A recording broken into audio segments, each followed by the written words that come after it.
It's my pleasure now to bring on our community voice, and a great pleasure to introduce to you Erika Castellanos, who serves as the Director of Programs for Global Action for Trans Equality, or GATE.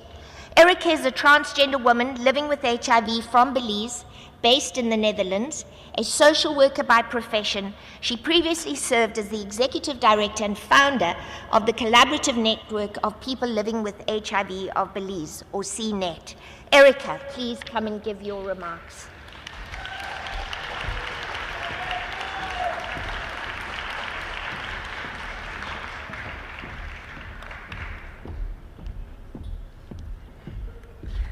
Hi, everyone.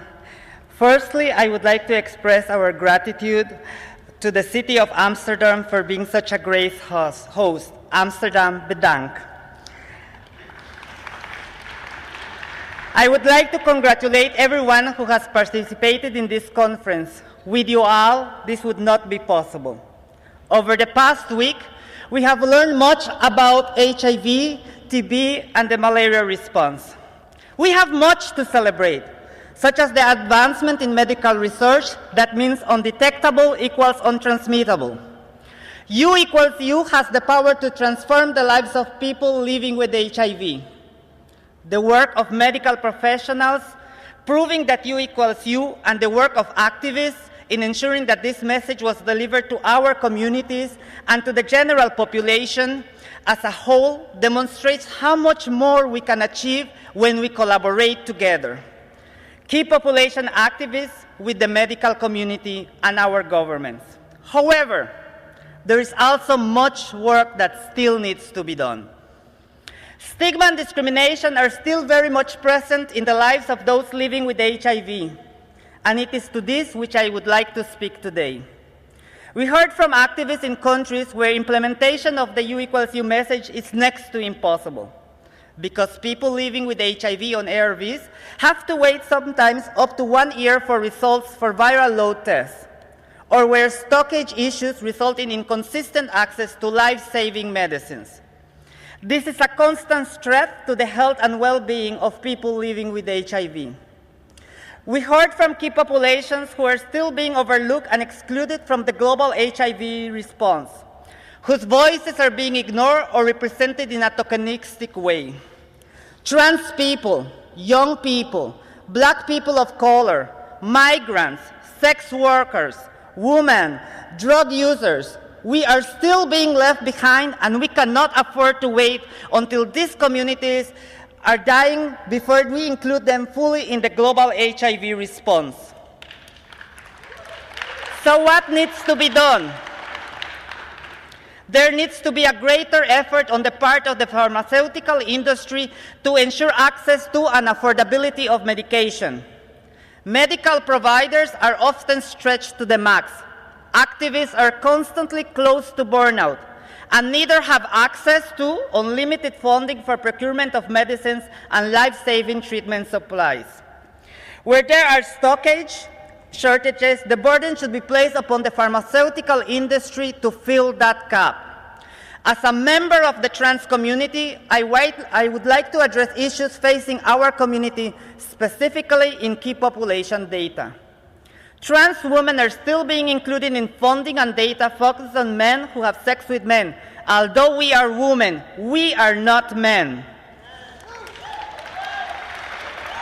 Meanwhile, trans men who have sex with men are excluded entirely from the global HIV response, and gender-diverse people are also completely absent from research. Funders ask us, where is the data to prove the need for your inclusion in funding? To which we respond, where is the funding to make this research? To address this gap in the inclusion of trans masculine people in the HIV response, GATE, the Global Action for Trans Equality, is proud to announce the formation of a working group on trans men and people on the trans masculine spectrum and HIV. We will be opening a call for application on August 1st, so please keep an eye on social media and our website, transactivist.org, for more information on this. For our key population, there needs to be more and better targeted funding, particularly in countries where there is criminalization of people living with HIV, of sex workers, of trans and gay communities, and where women are being disproportionately affected by violence. Donors need to increase representation of key populations on their boards to listen to our voices and to ask us which issues we need addressed in our lives. I look forward to donors' commitment to global fund replenishment, for as you can see, there is still much more work to do to ensure that HIV is no longer a life-threatening disease, but rather a medical condition that does not prevent us from living a long and happy life. I want to acknowledge the City of San Francisco and Oakland for inviting us for the next conference in 2020. It is not time to shy away from a challenge, and we must not allow our fear to overcome us. Our characteristics, resilience, and strength will take us wherever we want to go. Please keep in mind, it is not Trump's America, and we cannot allow him to hijack our lives. It is time to show him we are not afraid. Thank you once more, and see you all in San Francisco, in Oakland, and Oakland for AIDS 2020, or wherever we decide to meet. Let's bring our love together. Thank you.